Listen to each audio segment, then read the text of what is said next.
Primera de Pedro, capítulo 4, versículos 7 al 11. Y antes de leerlo, ¿quién puede decir que tiene un amigo? Por lo menos un amigo. Un amigo. Bien, ok. Piensa rápidamente cuáles características tiene esa persona, cuáles cualidades. Piensa en 2 o 3 que quizás sean las más relevantes, las más importantes. 2 o 3 cualidades, características que tiene esa persona, ese amigo. Cosas que para ti son importantes. ¿Ya la tiene? Sí. Ok, pues compártesela a alguien que esté cerca de ti. Dile, mira, esa persona, ese amigo mío, tiene estas 2 o 3 características que son las que yo considero importantes. Compártesela al que está cerca, a tu lado. ¿Cuáles características tiene esa persona que tú consideras importante?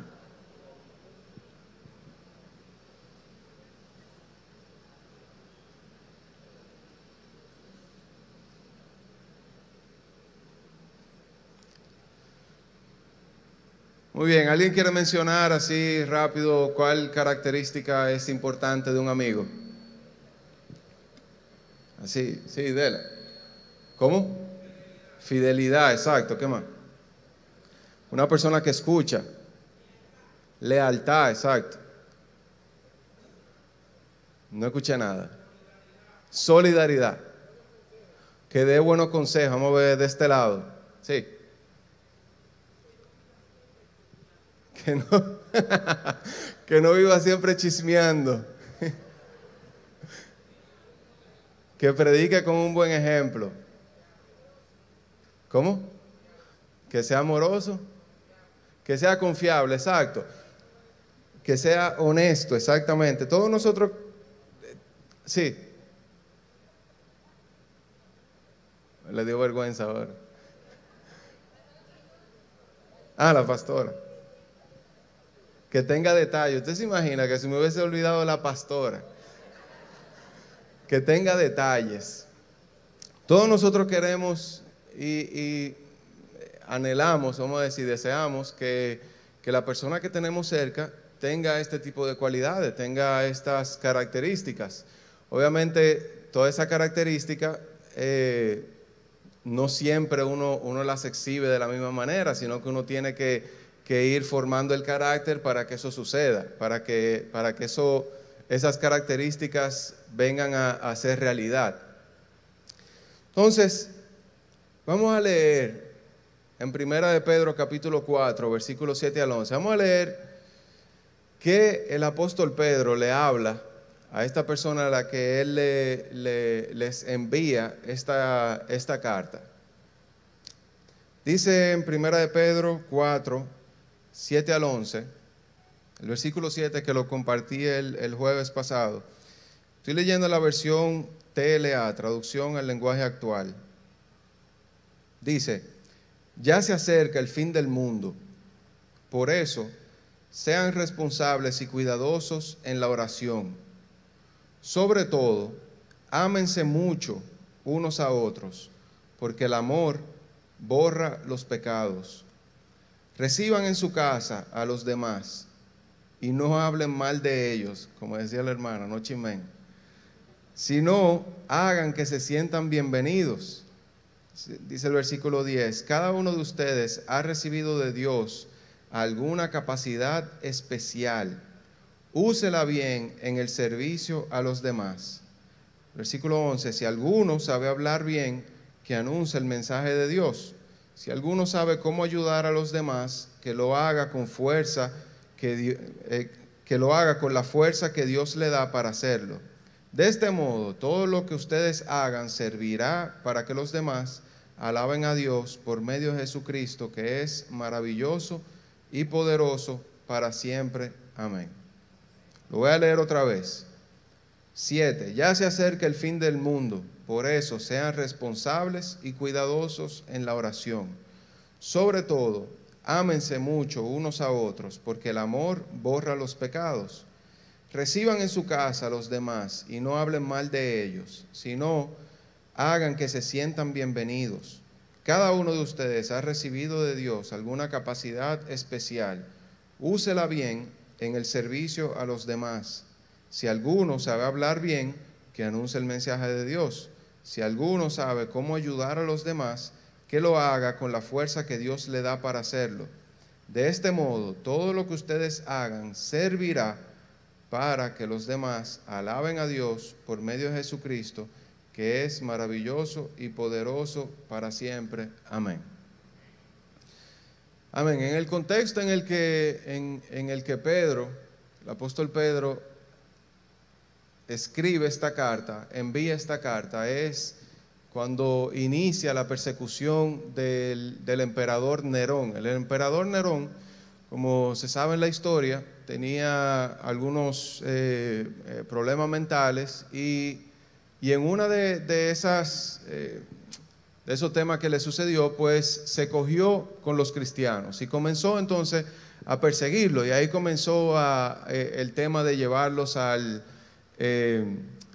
los juegos, al Coliseo, exacto, al Coliseo romano, y hacer una fiesta matándolos, torturándolos.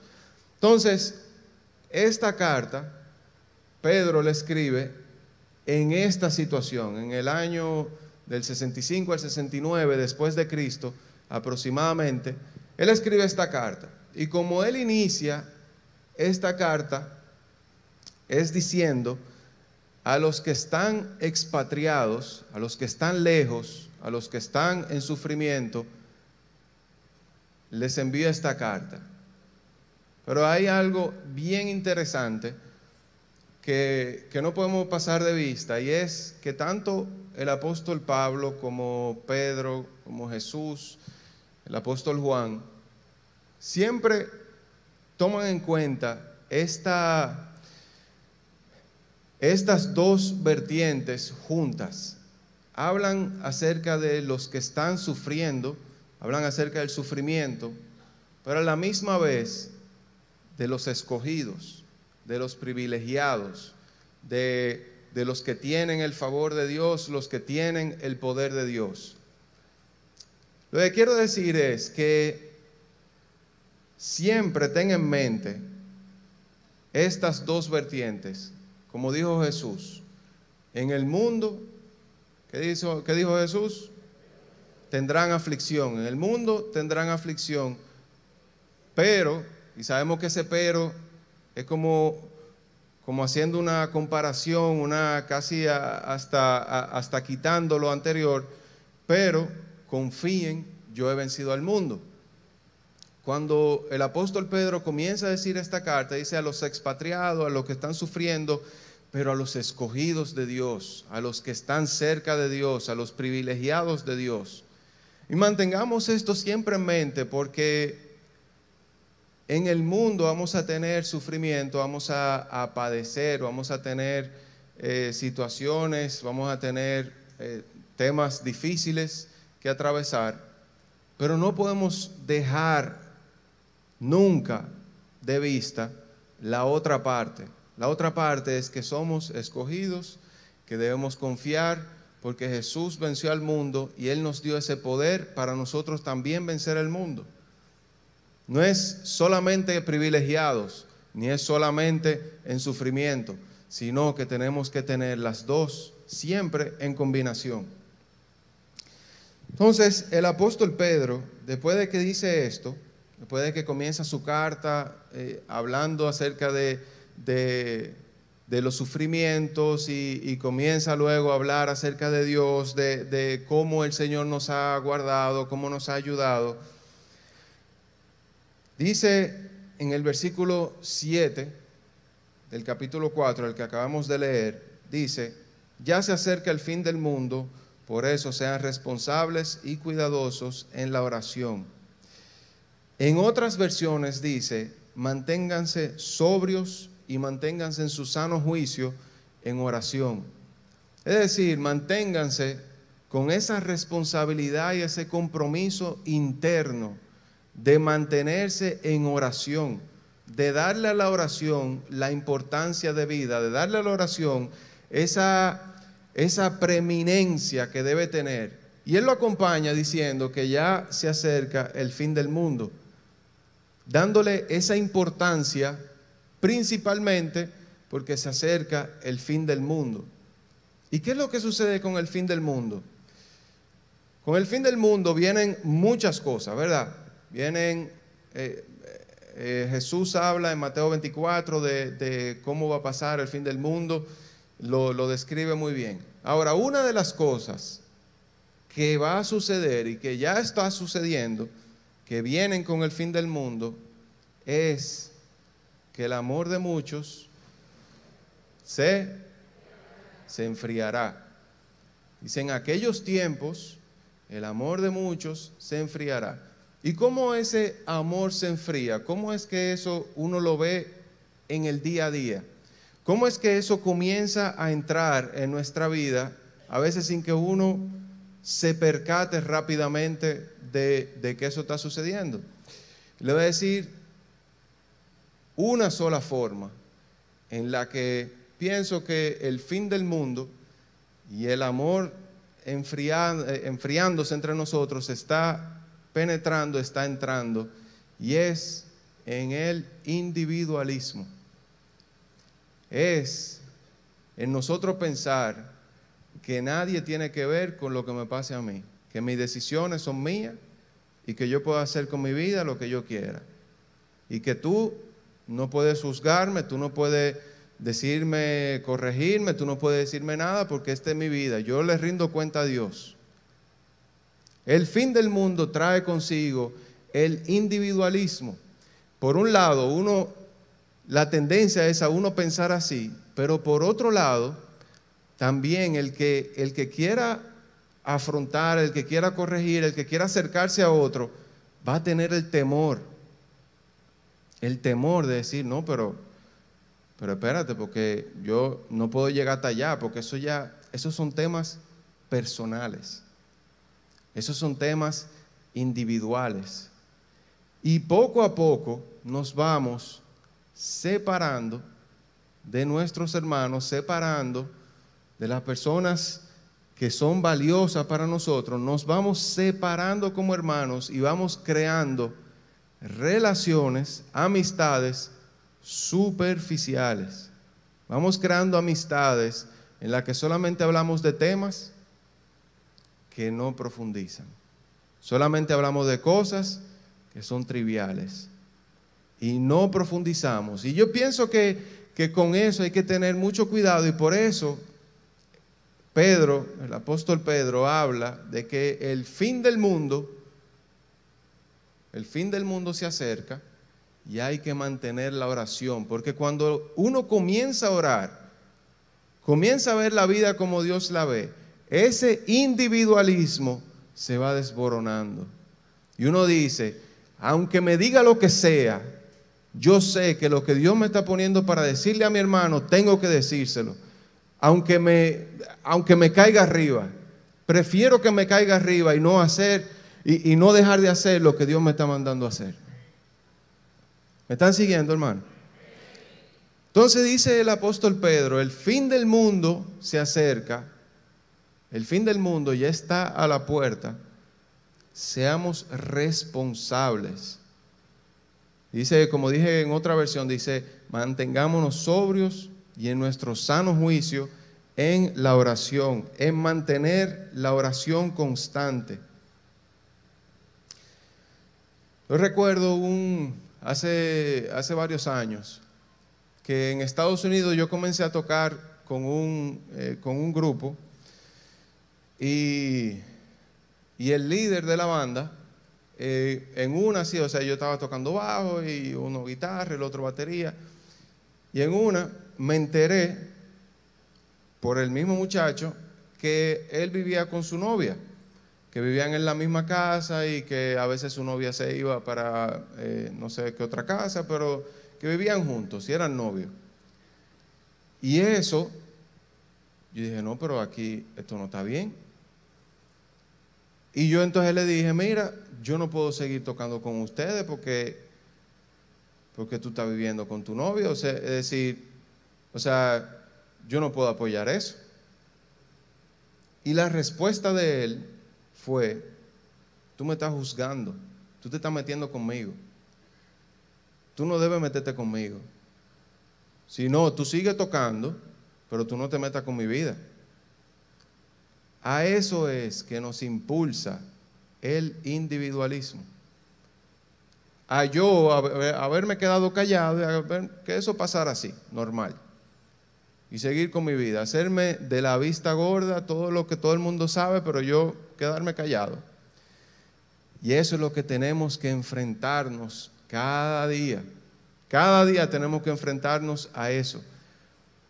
A no mantener nuestras relaciones superficiales, sino esforzarnos por tener relaciones significativas. ¿Me estoy dando a entender? Amén. Seguimos, dice el versículo 8, sobre todo, ámense muchos unos a otros, porque el amor borra los pecados. La palabra mucho, en otras traducciones, dice ferviente, ámense fervientemente. Y cuando busqué la palabra en griego también se puede traducir como intencional.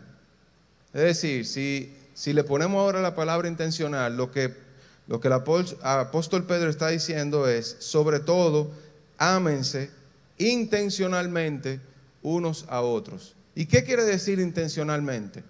¿Qué quiere decir con intención? Con intención es no a lo que venga, no a la suerte, no a si va a suceder o si no sucede. Intencionalmente lo que quiere decir es que yo me voy a responsabilizar de que suceda.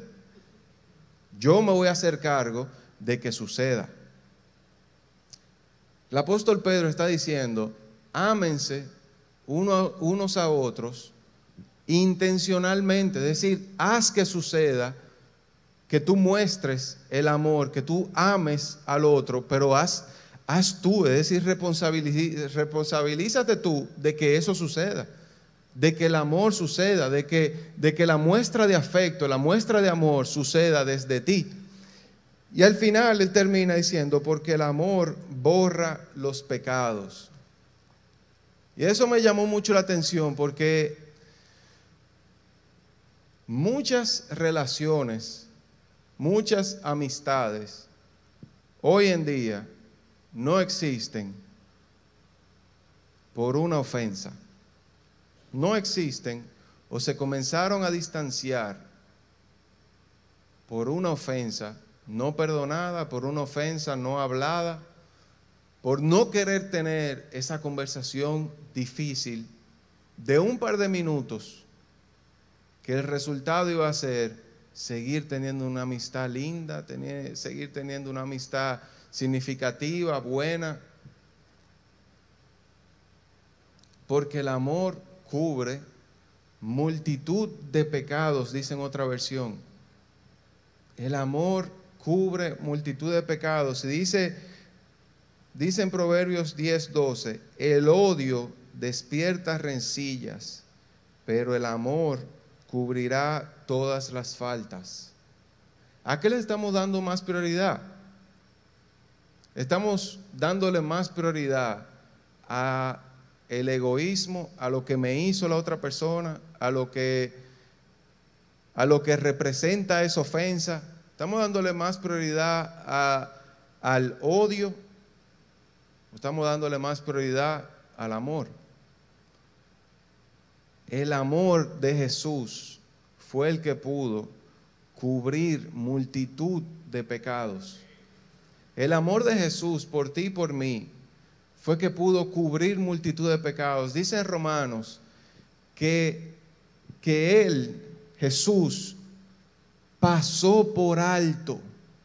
Es decir, nosotros lo ofendimos y nosotros pecamos, pero dice Romanos que Él por amor pasó por alto el pecado. Es decir, Él dijo: tú sabes que yo ni siquiera voy a invertir tiempo, mente en la ofensa, sino que voy a pasar por alto el pecado, por amor. que el amor intencional que nosotros tengamos por el otro sea lo suficientemente grande, que esa ofensa, ese pecado sea cubierto. Uno diga, tú sabes que es mucho más importante amarte que tenerte rencor. Es mucho más importante amarte, restablecer la amistad, restablecer la relación, que guardar esta amargura en mi corazón. Una amargura que lo que hace es poco a poco destruirnos, podrir el corazón, la mente, y uno piensa como que le está haciendo daño al otro. Al final uno mismo se está alejando no solamente del otro, sino de uno mismo, de Dios y de todos los demás. Que el amor intencional cubra multitud de pecados. Seguimos. Dice el versículo 9, reciban en casa a los demás y no hablen mal de ellos, sino hagan que se sientan bienvenidos. Sabemos que en el contexto en el que vivían ellos, el apóstol Pedro, Pablo, cuando Jesús envió a los 70, le dijo, quédense en una casa, y le dijo, si no lo reciben, límpiense el polvo, pero dijo, quédense en una casa. Es decir, se suponía que ellos iban a quedar por meses en una casa, y posiblemente una casa que ellos no conocían a esa gente, sino que los iban a hospedar. En ese contexto, hospedar tenía un valor importante, tenía un valor grande cultural. Hoy en día no es lo mismo. Hoy en día uno no está, vamos a decir que recibiendo constantemente a las personas en su casa. Es decir, uno no está como que no hay constantemente personas durmiendo en tu casa. Y leyendo en otras versiones y lo que dicen las palabras en griego, me encontré un poquito más de sentido para el día de hoy. Y es que suena un poco diferente con la traducción, porque dice, encariñense de los extraños y llévenlos hacia adentro. Eso es literal, palabra por palabra. Dice, encariñate de los extraños y llévalos hacia adentro. Si ahora cambiamos el concepto de ser hospitalarios por encariñarse de los extraños y llevarlos hacia adentro, me hace mucho más sentido, y más aún en este contexto, pensando en cuántas personas, estamos sentados aquí en la iglesia, ¿verdad? Todos somos una comunidad, pero cuántas personas aquí quizás es su primera vez, su segunda vez, su quinta, sexta, décima vez, y todavía se siente como un extraño, todavía se siente como no parte de la comunidad, y está aquí, y quizás no se siente parte todavía. Ahora, lo que el apóstol Pedro está diciendo es, encariñate, esfuérzate, por a eso que se sienten extraños, por a eso que todavía no se te hace tan fácil crear una amistad. Esfuérzate por traerlos adentro, hacia adentro. Esfuérzate por a los que se sienten extraños, hacerlos parte, hacerlos familia. Y él lo menciona porque es un esfuerzo. ¿Qué es lo más fácil? Cuando termina el culto, yo quedarme hablando con Cheryl, después saludar a la persona que yo conozco, ponerme a jugar con los niños, con los sobrinitos. Eso para mí es lo más fácil. Lo que me trae un esfuerzo es yo ver a quien yo no conozco y comenzar a buscar al que no conozco, y entonces buscarle conversación, hacerlo parte de la familia, buscar que se sienta bien aquí, hacer una relación con esa persona. Eso es lo que más implica esfuerzo, ¿verdad que sí? Eso es entonces lo que nos está diciendo el apóstol Pedro, y al final él lo ata, lo conecta con lo que dijo nuestra hermana, y no chimen. No murmuren. Él dice, encariñense con los extraños, llévenlos hacia adentro y no murmuren, no chimen, no hablen mal de otro. Es decir, quizá a uno le provoca, uno quiere a veces como descargarse de lo que otro le ha hecho a uno diciéndoselo a otra persona. Pedro dice, no hable mal de otro. Si no tiene nada bueno que decir, mejor, como dice esa frase, si no tiene nada bueno que decir del otro, mejor cállate. Ahora, sí está la parte en la que uno a veces tiene que corregir al hermano, pero no diciéndoselo a otro. Es donde el hermano que hay que ir. Amén. Ok, seguimos. Y dice en el versículo 10 y 11, y los voy a unir, estos dos. Dice el versículo 10, cada uno de ustedes ha recibido de Dios alguna capacidad especial. Úsela bien en el servicio a los demás. Si alguno sabe hablar, que anuncie el mensaje de Dios. Si alguno sabe cómo ayudar a los demás, que lo haga con la fuerza que Dios le da para hacerlo. De este modo, todo lo que ustedes hagan servirá para que los demás alaben a Dios por medio de Jesucristo, que es maravilloso y poderoso para siempre. Amén. En el versículo 10 dice que cada uno ha recibido una capacidad especial de parte de Dios y que hay que usarla para el servicio de los demás. Y pensé a veces, la capacidad que yo tengo, la capacidad que Dios me dio, es decir, algo que para mí es importante, la capacidad que Dios me dio, a veces yo la puedo ver insignificante, porque yo vivo con esa capacidad todos los días. Quizá la capacidad especial que tú tienes, tú la puedes ver como insignificante, porque a ti te sale natural, porque tú lo haces normal. Ahora, cuando tú comienzas a usar esa capacidad especial para bendición del otro, tú vas a ver cómo inmediatamente el otro va a reconocer esa capacidad especial en ti. Y a veces uno se pone a pensar, como, ¿y cuál será mi capacidad especial? O lo que te gusta hacer por el otro. ¿Qué tú puedes hacer por el otro? ¿Te gusta escuchar? ¿Te gusta, como dice el apóstol Pedro, te gusta hablar? Tú hablas bien, tú sabes ayudar, tú sabes aportar.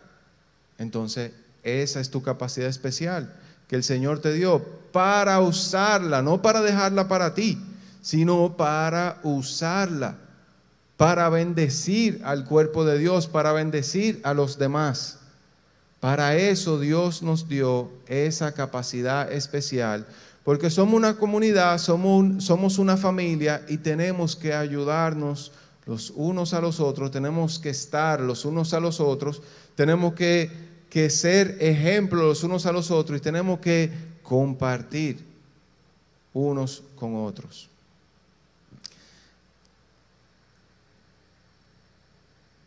Voy a leer el pasaje otra vez. Ya se acerca el fin del mundo, por eso sean responsables y cuidadosos en la oración. Sobre todo, ámense mucho unos a otros, porque el amor borra los pecados. Reciban en su casa a los demás y no hablen mal de ellos, sino hagan que se sientan bienvenidos. Cada uno de ustedes ha recibido de Dios alguna capacidad especial. Úsela bien en el servicio a los demás. Si alguno sabe hablar bien, que anuncie el mensaje de Dios. Si alguno sabe cómo ayudar a los demás, que lo haga con la fuerza que Dios le da para hacerlo. De este modo, todo lo que ustedes hacen, todo lo que ustedes hagan, servirá para que los demás alaben a Dios por medio de Jesucristo, que es maravilloso y poderoso para siempre. Amén. Amén. Por último, después de leer este pasaje que nos confronta, nos enseña acerca del trato uno con otro, pensé en Jesús y en el apóstol Pedro. Cómo Pedro llegó a ser la persona que escribiera esto.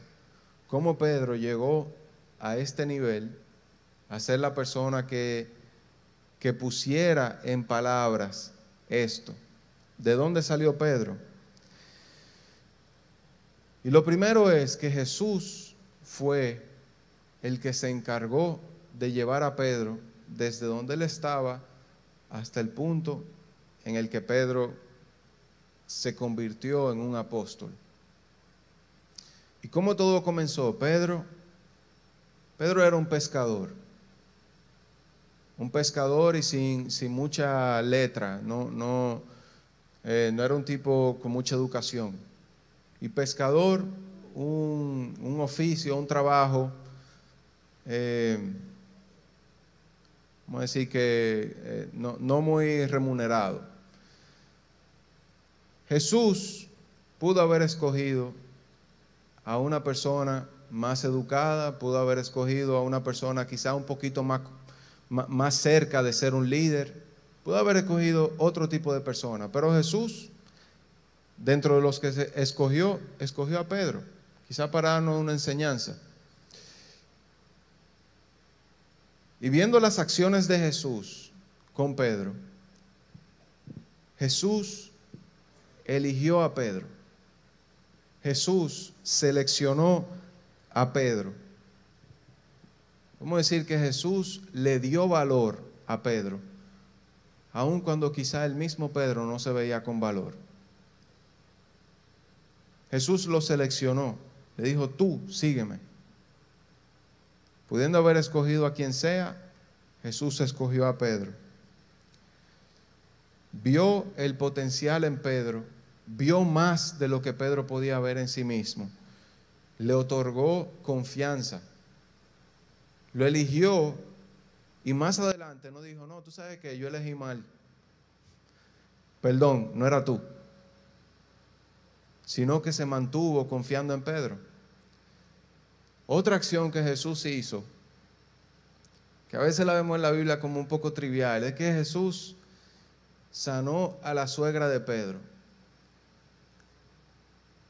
Y no eso que dicen, que por eso fue que Pedro lo negó, porque sanó a su suegra. Porque yo bendigo a Dios por mi suegra, gloria a Dios. Muy buena suegra.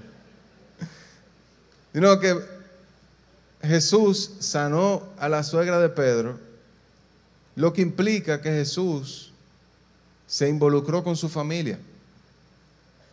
Jesús no solamente se involucró con Pedro, sino que fue más allá. Inclusive dicen que en un tiempo probablemente estuvo quedado en la casa de Pedro, se estuvo quedando en la casa de Pedro. No solamente lo eligió, sino que se involucró con Pedro, se involucró con quién era Pedro, con las cosas a las que Pedro le daba importancia. Se involucró con su familia. No fue un amigo lejano, un amigo ajeno a lo que le pasaba a Pedro, sino que fue un amigo cercano. Otra acción es que Jesús le otorgó a Pedro su poder y su confianza cuando le dijo: Pedro, ven, camina en el agua. Le otorgó su poder, le dio la confianza.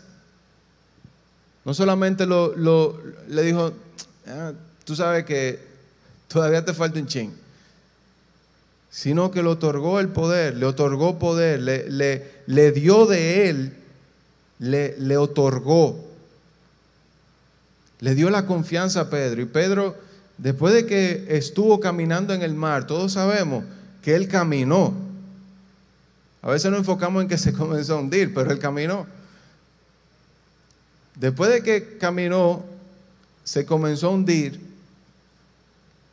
y estando frente a todos los otros discípulos, vemos que Jesús le dijo: hombre de poca fe, ¿por qué dudaste? Es decir, no lo reprimió y le dijo: tú sabes que yo sabía que no tenía que dejarte caminar, sino que le dijo: oye, tú que ibas tan bien, ¿Por qué dudaste? Como diciéndole, para la próxima, mantente firme, mantén la confianza, como ven, te voy a ayudar. No lo avergonzó delante de todos los otros discípulos. Otra acción que Jesús hizo con Pedro es que lo corrigió inmediatamente. En ese momento en el que Pedro le fue en secreto a Jesús y le dijo, mira, que no vaya a la cruz, que no te pase eso, que no te azoten. Jesús inmediatamente lo corrigió. No dejó pasar. Y que tú sabes que déjame esperar un momentico para tener una reunión con Pedro, para explicarle qué es lo que está sucediendo, sino que inmediatamente lo corrigió. Lo que pasa es que para enseñarlo, para encaminarlo, llevó a Pedro con Moisés, con Elías. Pedro estaba ahí, estaba con él. Le dio participación. Jesús, después de resucitar, que Jesús resucitó, sabiendo a Pedro y con él a los otros discípulos que nos veamos en tal sitio. Como que no, sino que inmediatamente resucitó, antes de Jesús partir. Sabemos esa carga, Pedro, es apacienta mis ovejas, cuida a mis corderos, cuida, sé un pastor. Estaba con ustedes y los cuidaba, pero ahora el Espíritu Santo va. Y la pregunta es, ¿ese Jesús para un Pedro? ¿En quién nosotros invertirnos en esa persona? Tenernos en las amistades, mantener el amor íntegro de hacer que otro crezca por mí. Que el Señor le bendiga mucho.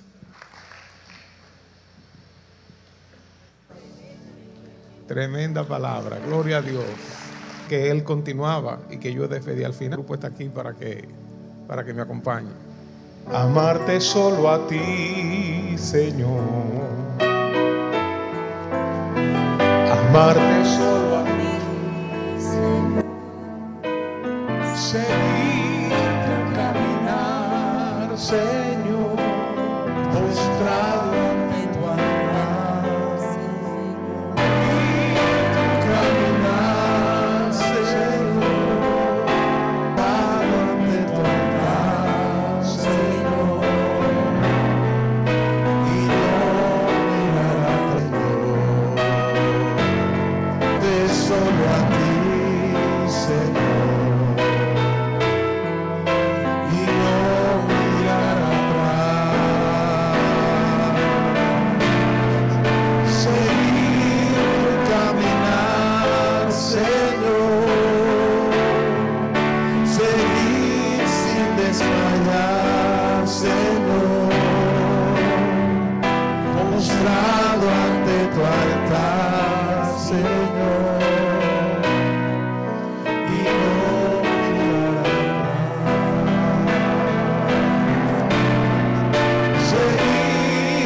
Caminar, Señor, seguir sin desmayar, Señor, postrado ante tu altar, Señor, y no mirar atrás. Uno es nuestro amor hacia Dios y otra es el amor de Dios hacia nosotros. Cristo me ama, Cristo me ama, Cristo me ama. La Biblia dice así.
Nosotros somos amados por el Señor. En la Biblia hay varias palabras, y en el griego, fuera de la Biblia, hay varias palabras para expresar el amor. El amor eros, el amor fraternal, fileo. Pero el amor con que más se describe a Dios es ese amor ágape, que precisamente lo que Joel estaba diciendo es el amor, a pesar de, es el amor que cubre multitud de pecados. Si no fuera por ese amor de Dios, obviamente ninguno de nosotros pudiera ser salvo, porque ninguno de nosotros merece la salvación. Ninguno de nosotros merece ser amigo de Dios. Ninguno de nosotros merece el amor de Dios. El amor de Dios es un amor unilateral. Claro que debe ser recíproco, pero es un amor que no depende de nosotros. Dios nos ama a todos, nos ama, no porque seamos buenos, no porque nos portemos bien, no porque le amemos a Él, no porque le sirvamos, no porque seamos buenos cristianos, no. El amor de Dios va por encima de nuestro afecto, nuestro carácter, nuestros pecados, nuestras maldades. El amor de Dios va por encima. Así que tú eres un amado, una amada de Dios, sin importar lo que tú hagas. Como yo he dicho antes, es verdad que podemos agradar más o menos a Dios con nuestras acciones, con nuestras palabras, con nuestras actitudes. Agradamos a Dios o desagradamos a Dios. El agradar a Dios sí puede variar dependiendo de nuestras actitudes y nuestra conducta, nuestras acciones. Pero el amor de Dios, no hay nada que yo pueda hacer para aumentar el amor de Dios hacia mí. Su agrado hacia mí sí. Hay cosas que puedo hacer, como dijo el Padre de Jesús: este es mi Hijo amado, en quien tengo complacencia, en quien yo me gozo, yo me deleito. Trae alegría, contentamiento a mi corazón. Pero el amor de Dios ha salido de Él, porque Dios es amor, en esencia Él es amor. Por eso nosotros, sin importar nuestra condición, nuestra vida, nuestras acciones, lo que sea, Dios ha decidido amarnos tal y como somos. Claro, como predicaba Joel, nos quiere llevar de un punto A a un punto B, nos quiere subir de nivel, nos quiere llevar a los planes que Él tiene con nosotros, y eso solamente se logra cuando nos acercamos a Él. Si estamos lejos, obviamente no podemos. Es como si hubiera un gran banquete y Dios nos invita, pero nosotros nos quedamos fuera. Solamente van a disfrutar de ese banquete los que entren al lugar donde Dios los está invitando. Y Dios hoy nos invita a compartir la mesa con Él. ¿Qué es lo que Dios quiere que nosotros hagamos? Una, que reconozcamos que estamos lejos, que reconozcamos nuestras faltas, que reconozcamos nuestros pecados, que reconozcamos que estamos mal. Reconocer la pobreza espiritual que uno tiene. Yo necesito a Dios, yo soy pecador. Un reconocimiento. Y lo segundo que Dios pide de nosotros es que pongamos nuestra fe, nuestra confianza en Jesucristo. Como siempre decimos, no en un hombre, en un pastor, un sacerdote, una iglesia, una religión, sino en la persona de Jesucristo. María, la Virgen María no es quien nos va a salvar. El apóstol Pedro no nos va a salvar. El Papa de Roma no nos va a salvar. El pastor de la iglesia cristiana, Rafael Montalvo, no los va a salvar. El único que salva es Jesucristo. Todos nosotros estamos aquí porque Cristo nos salvó. Él perdonó nuestros pecados. El único que murió en una cruz por nosotros fue Jesús.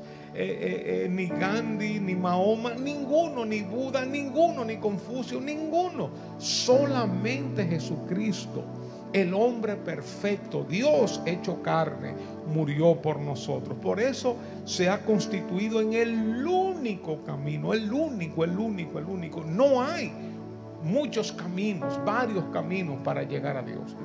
Si tuviéramos esa posibilidad, entonces no habría necesidad de la muerte de Cristo. Si pudiéramos llegar a Dios a través de una religión, a través de Buda, a través de Mahoma, cada uno en su creencia, entonces, ¿para qué murió Cristo? Cristo murió precisamente porque no había otra forma de acceder a Dios. No la había. Y Él se ha constituido en el único puente.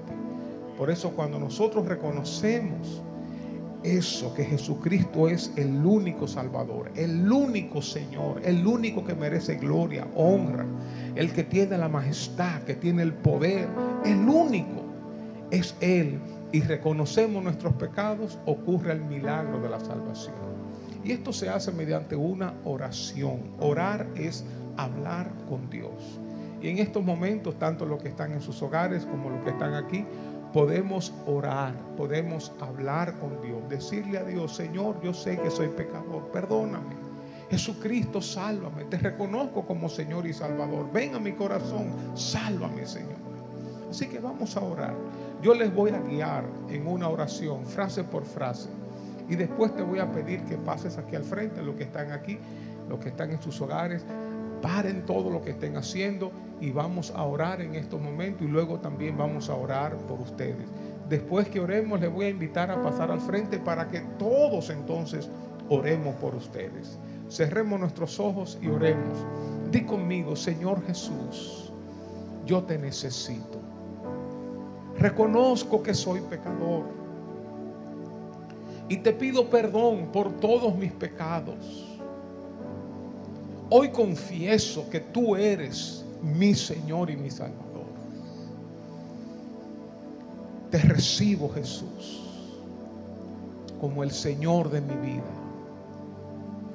como el Salvador de mi vida. Límpiame, perdóname, sálvame, transfórmame. Hazme la persona que tú quieres que yo sea, y cumple tu propósito en mí. Gracias, Jesús. Gracias, Jesús. Gracias, Jesús. Vamos todos a orar ahora por ti. Vamos a orar por los que están allá en sus casas. Y les voy a pedir que pasen aquí al frente. Si tú oraste conmigo, pasa aquí al frente, que toda esta iglesia va a orar por ti. Los que están en sus casas, detengan lo que están haciendo. Toda esta iglesia, esta congregación va a estar orando por ustedes. Hiciste esta oración conmigo, pasa al frente, no tengan ningún temor. Vamos a orar por ti, vamos a pedir a Dios su bendición, su presencia.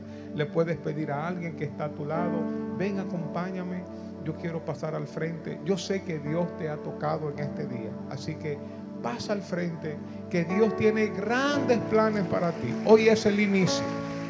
Hoy es el inicio de una nueva vida, de una nueva etapa. Gloria a Dios. Bendito sea el Señor. Qué bueno. Dios les bendiga. Dios les bendiga. Gloria a Dios. Pasa al frente, no tengas temor. Vamos juntos a orar. Vamos a orar por ti, vamos a orar por tu familia. Vamos a pedir la bendición de Dios. Este es el día. Este es el día que Dios ha hecho para ti. El día de salvación. Este es el día. Bendito sea Dios. Gloria a Dios. Qué bueno es Dios. Qué bueno es Dios. Así es. Adelante, mis hermanos. Pasen por aquí al frente, por favor. Gloria a Dios. Adelante, adelante. Qué bueno, bienvenida. Uno dice: caramba, pero ¿cómo yo puedo comenzar otra vez? ¿Cómo yo puedo iniciar otra vez? Miren, esta es la única y verdadera forma de hacer un reinicio. Dice la Biblia que si alguno está en Cristo, nueva criatura es. Las cosas viejas pasaron y he aquí todas son hechas nuevas. Esta es la forma milagrosa, sobrenatural de un nuevo comenzar, de una nueva etapa. Por última vez quiero llamar: si hiciste esta oración, pasa al frente, y los que están en sus casas, prepárense que vamos a orar por ustedes. Detengan todo y vamos ahora a pedir a Dios, gloria a Dios. Por última vez, pasa Joel, por favor, para que ore. ¿Alguien más hizo esta oración? Pasa al frente que vamos a orar por ti en estos momentos. Gloria a Dios. Vamos a orar. Extiende tu mano para acá y recuerda lo que tú necesitabas en ese momento en el que primero diste el paso de fe. Y ahora en ese mismo sentido, Señor, te damos gracias. Gracias por tu amor, gracias por tu fidelidad, Dios. Gracias por atraer estas vidas a ti, Señor. Dios, te pedimos, papá, que tú sanes sus corazones, Señor. Tú sanes, Dios, su mente, Dios. Sanes sus emociones. Dios, que tú restaures, Señor, transformes, Dios, cualquier raíz, Señor, de amargura, Dios, cualquier tema inconcluso. Señor, que ahora, papá, tú traigas, Señor, sanidad a la mente, al corazón. Dios, y que traigas nueva esperanza, Señor, nueva vida, nueva forma de ver la vida. Dale, Señor, nuevas amistades, Señor, nuevas personas, Señor, que los ayuden, Dios, a seguir en tu caminar. Y guárdalos de todo mal, en el nombre de Jesús. Amén. Amén. Qué bueno, bienvenidos, bienvenidos. Tenemos un presentico para ustedes aquí en nuestro salón de bienvenida.